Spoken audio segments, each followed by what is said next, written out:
guys ready? Ready. All right, 3, 2, 1. Yep. Social media. Social media. Yeah. How long have you been on social media? Oh, God. I want to say, I think I had a Myspace account. Did you ever have Myspace? No. It started with Myspace, and I've never been a very techie person, so by the time I felt like I mastered Myspace, we were past that. Like, the world had moved on. So Facebook started as just like a college social media app, if I'm not mistaken. Sure, yep. And then it was opened up to the public. And I just remember thinking, oh my gosh, like, do I really want to go down this rabbit hole of like old relationships and like friendships and stuff? Why not? You're like, do I want? Sure. What the hell? So yeah, I mean, in the beginning, obviously it started as like posting pictures of my pregnant belly, and it evolved when we became, self-employed and we saw the benefits of utilizing it. It evolved into like a legit marketing platform that I feel like I've done tons of business off of social media. Yeah. So that I was looking forward to this, episode specifically because I know I have a lot to learn from you on this front. I mean, I don't know you do a great job with social media. I think presenting the entire Heather, right? Yeah, I try to like mix it up just because I feel like it's important for people to see your personality outside of, just your business self. Sure. You know what I mean? Because I don't know about you, but I do business based on, if I feel a connection with somebody. Like Kenny and I love to scuba dive. So if you've got scuba diving in common with us, it's kind of like a foundational basis, I don't like everything to just always be just business. Yeah, it's for boring. sure. For sure. And I don't, I know that you put some business stuff out with the flooring company and stuff like that, but Yep. but it's the exception, not the rule, that you're posting business, and it's never, hire us. Right. It's more about projects and before and afters and things that people like to look at. Yeah. So you started on MySpace. How long ago was that? MySpace was long. I want to say it had to have been around 2008-ish, I think. I don't know. Is it still, Johnny, you still on MySpace? You still on MySpace? Dude, it's before my time. Yeah? Oh God, we're showing our age. Is it still out there? Yeah, it exists. It's still out there. Oh, it is still out there. Am I on it? No. You guys haven't sent me an account on MySpace? Is your account still open? Have I you don't gone know. and checked? God, that'd be interesting, You wouldn't gotta it? totally check. Yikes. Maybe put that in the show notes and see if it's out there. We'll put a link to That'd it. be so embarrassing. It probably has like the same. I think what was that song? How to Save a Life. That was like. Oh boy. Golly. I want to turn the cameras around. Everybody behind the cameras is all digging boy. it. So, Yeah. so started with MySpace, then Facebook. I think so. Yeah, I'm pretty sure that was the order. How long have you been on Facebook? Again, I think maybe 2009-ish. Okay. And if people wanted to follow you, how would they follow you on Facebook? Well, Facebook I definitely use as more of a personal page, and I try to keep it just more locally centered, especially since like I put like my kids stuff on there and stuff like that. But my Instagram, which sometimes they're connected, sometimes they're not, is The Real Heather Nix, like the real, like realtor. I thought it was clever. Oh, okay. So at The Real Heather Nix. Okay, all right. Yep. So we'll put that below so people can. Yeah. And so that's primarily where you post? I would say for real estate, definitely. Yeah. And then again, sometimes they're connected if it's businessy, but if I'm just doing like a family thing, for the most part, I usually use that for Facebook. Okay. Yeah. Let's land on Instagram for a minute. Yeah.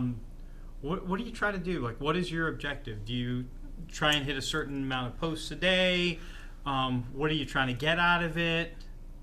Well, it's keeping up with trends and the what is it? Like the algorithm Yep. of Instagram I mean, that's like a full-time job. You know what I mean?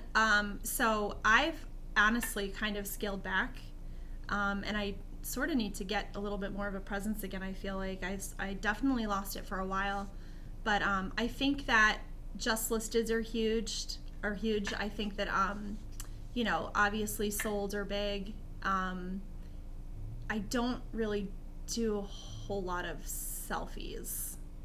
Like the look at me, I'm out here showing properties. I think that's very much like a new agent kind of thing, and I totally did it when I first got started. Because you're so desperate to get your information out there. Sure. That you're doing everything you can to show people you're out, you're about, you're active, you're doing the whole real estate thing. But I guess I don't know if it was just like, I don't know. I sort of switched it up a little bit. So is your goal to find buyers, to find sellers, to? I would definitely say that because I love marketing, I'm much more a listing sort of agent. Okay. Less about working with buyers and more about taking on listings and promoting properties, because I love capturing all the things about marketing when it comes to a home. Do you set like a weekly goal for how many posts you want to do, and on what, whether you want to do X amount of reels or just traditional? No? Just winging it? I sort of wing it. I've wrestled with this subject time and time again, because oftentimes I know my social media for a while there did have a really big presence. And again, I've slacked, so it's my fault. I have no one to blame but myself. But I very much despise what comes across as forced content. So I feel like when you hit a little bit of a creative slump, that if it's almost obvious that you're just sort of like throwing spaghetti at the wall and trying to come up with something that you feel is going to gain some audience traction. So when I do something, I want it to be really intentional, and I don't want to fall in the trend traps. Like we talked about corn before, that corn, which again, the kid was very cute, but I'm wrestling with at this point how to go about the social media approach without coming across as like desperate. Sure. Sure. If I'm being honest. Well, we certainly appreciate you being honest.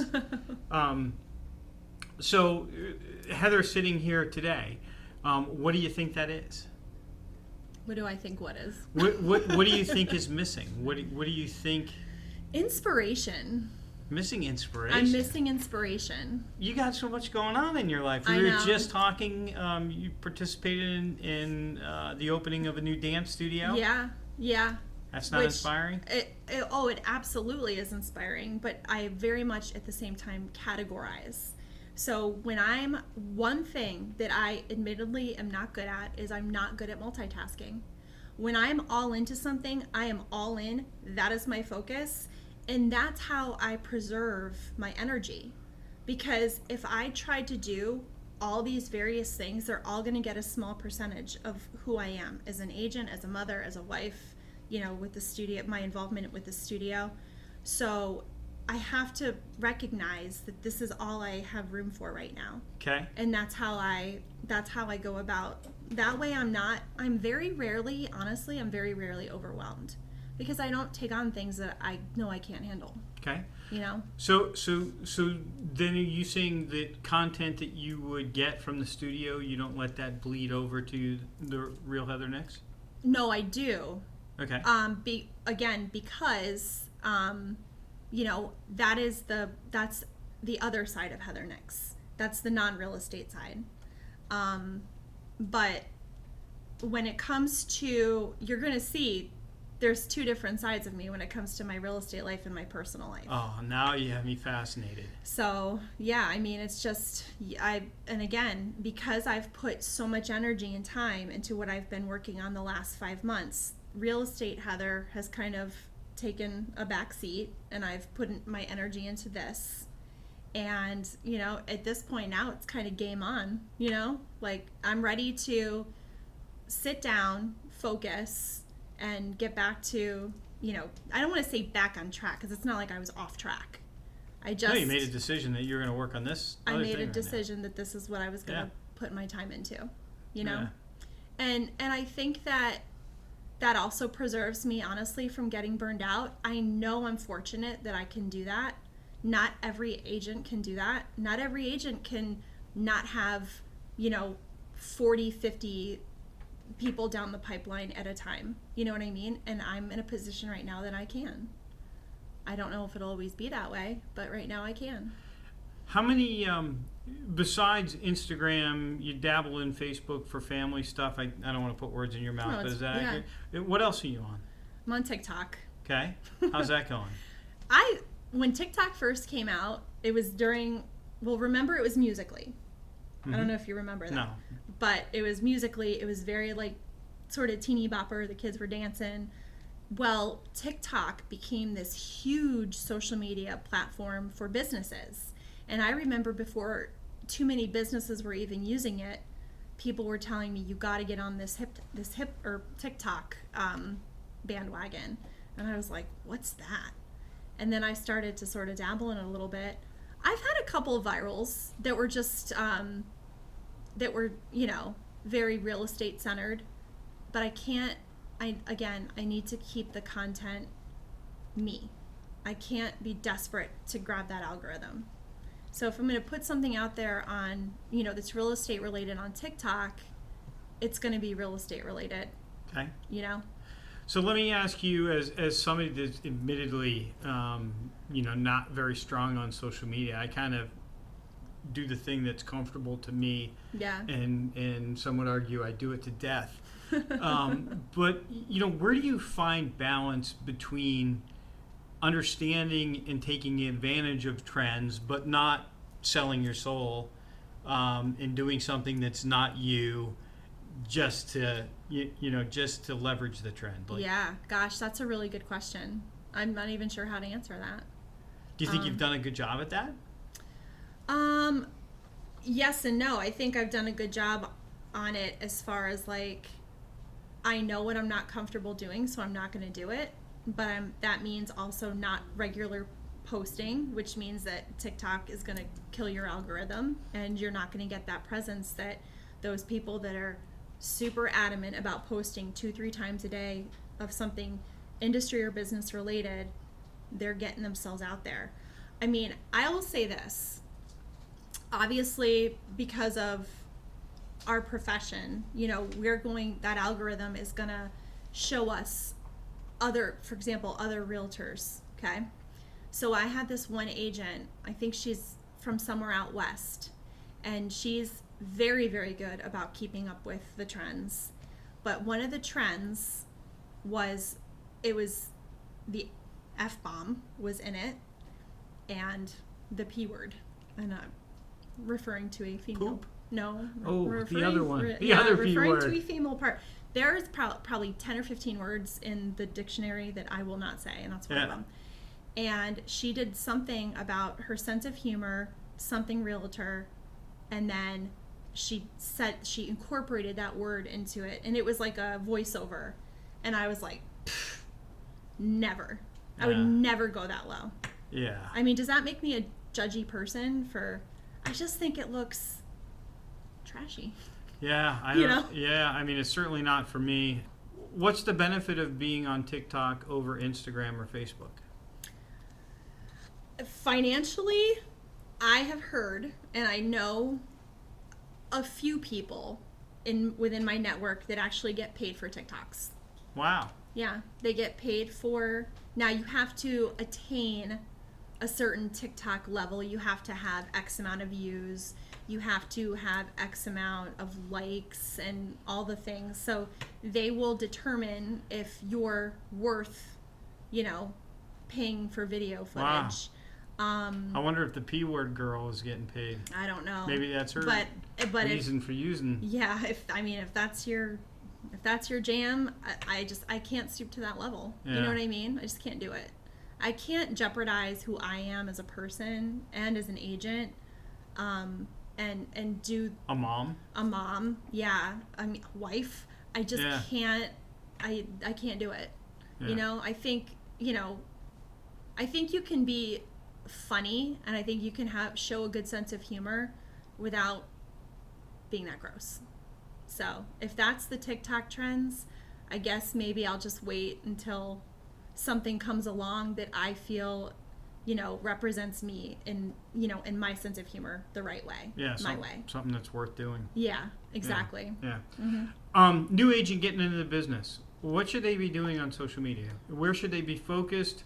Like which platform should they focus on? How often should they post? What types of things should they post? Drop some truth for the new agents out there. There's a lot of them. What comes to mind now that you've kind of posed that question to me is when I was a newish agent, I was heavy into the social media. And it almost comes across like, God, you spend all your time on social media and you're not out there like getting business and drumming up business. And I'll never forget this. I had an agent who has probably been licensed for, I don't know, the last like 20 years or so. And I'd had Seems like a reasonable amount of time. Yeah, I'd had a TikTok really take off, and it just created like a huge buzz. Like it was like a little bit of a frenzy, and everyone was like, "Oh my God, this is so fun, awesome!" Like all the things that you expect people to say when on the comment section. And he goes, "I don't have time for that," and I was like, I felt kind of embarrassed and a little discouraged. Like, well, okay, you've been in the business for 20 years, so you've built up this like massive client base. Sure. You're well established. And to me, it was just like, wow, like, way to like kind of kick me in the stomach when I'm sort of just feeling out what works for me and what drums up my business. That year, I had like a banner year, all because I just sort of strategized what videos I was going to do. I feel like reels are real big right now, Mm-hmm. right? Yes. So, like if you're an agent or if you're a new agent, maybe focus on reels and create content that's resourceful for people, that your target audience. I love that advice. A lot of people are getting in the business that were in other businesses and they have a following. Yeah. Whether they were in a club setting and knew a lot of members of a club or, and they want to leverage those relationships that they've built over time. And I tell them, remember, they're going to see you as Jim the golf pro. Yeah. Not Jim the real estate agent. So on your social media, give that content that's helpful, but let them see you being a realtor. Let them see you doing real estate stuff. And when you were talking about when you first got in, that feeling of like, am I going to be looked at as somebody that's just playing around on social media and not working?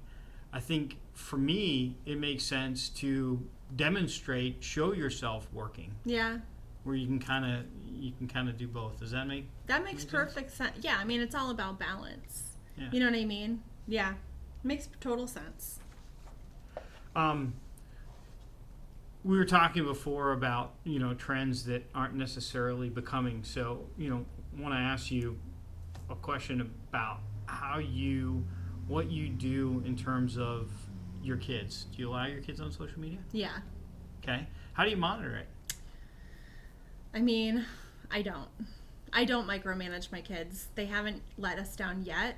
Yeah. I think Snapchat is probably one of the main apps that is just so hard as a parent to kind of monitor, and that's mostly what the kids use. I mean, they're just quick to just grab their phone, snap a silly picture of them eating something, and then boom, send it, and it disappears. Yeah. Which we all know it doesn't, but they're not like me in the sense that they don't utilize. I don't even think they have Facebook. Yep. And they're just not real big like posters on Instagram. It's just not really their vibe. There's a whole set of, our kids that are getting a little bit older, that are getting out of school, that are Snapchatters, that are getting into this business. Yeah. Right? Yeah. They need to be careful, right? 1,000,000%. Right? Not only for their safety, but, you're creating a digital resume, so to speak. Correct. It's going to follow them. Correct. And it, depending on who you want your network to be within, one of the things obviously is going down the political. Yeah, that was kind of the next question that I had for you. I mean, like, whatever happened to years ago is like, you don't talk about religion and politics. Yeah. Period. That's definitely gone by the wayside. I try really hard to stay off of subject matter that relates to that. I think most people sort of know where I stand just based on my personality. I don't know. But to intentionally try to stir the pot politically and cause chaos on your page, which, let's be honest, that's what most people do. They are... Well, the people that are engaging in it. Correct. That's what they're doing. That's what they're doing. On most... who puts something on social media that's politically related that isn't looking for, like, some sort of controversy? I honestly, Heather, I don't understand it. Yeah. I just, like, some person that owns a local business that puts something out that they really think that their post is going to influence No, you're gonna... my experience and how I'm going to vote. Yeah. Like one way or the other. Yeah. No. So the bottom line is you're doing it to stir the pot. You want to see what kind of, I don't know if you're just like seeking attention that day or, whatever your reasoning, but I can tell you it's not logical, especially if you're a small business owner. Yeah, I mean, why would you want to make it so hard that, like, you take half of your potential clients Correct. right off the table? Yeah. Like, what point is it? It's dangerous territory. Now, I have been in a position before where I've had clients one-on-one that have sort of indicated that it was sort of safe territory and they've opened the can of worms on their terms. Sure. And I just sort of, I try to play devil's advocate a little bit. I feel out a little of, their character and their personalities and determine if we're either going to just make this like a quick bit or if we're going to, really get into the thick of conversation. Yeah. So for me, whatever side of the aisle you are on, there's going to be certain things that we see eye to eye on. Yeah. And so when they're ranting on one side of the aisle or the other, I just agree with the things that I agree with them. Yeah. And kind of ignore all the stupid stuff that gets said. Yeah. Right. So I'm not lying, but I'm not going to go fully engaged, whether I agree with them or not. Yeah. One of the things that my dad taught me in sales is, once you make the sale, shut up. Yeah. And I think a lot of people will continue on and on and on after they get that sign, that a buyer or seller is ready to sign up and wants to work with you. And make no mistake about it, that's a professional decision. Yeah. And whether they're going to be professional or not, and keep it professional is up to them. And how you conduct yourself is up to you. So. Right. That's just been always kind of the line that I've drawn in the sand. I don't want to interrogate or cause a problem with anybody. I want to have long-term business relationships with people based on the work I do. Yeah. Not how I voted. Exactly. So smart. I just steer completely clear of it. Yeah, it's definitely smart to be that way. What do you think in this industry, especially, but also personally, what is the future of social media? I mean, I'm hearing all kinds of talk about Web3 and, where is it going? Is it going to be a fully immersed where you and I will do a podcast together, but we won't really be together? I hope not.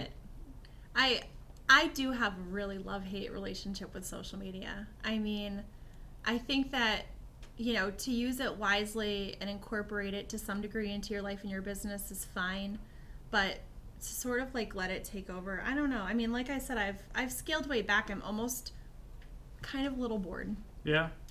Which is why I thought doing a podcast was a little bit more authentic versus just doing something silly for 15 seconds on TikTok. Yeah. You know, it's more real. Sure. You know, so that's sort of the direction that I really want to go in.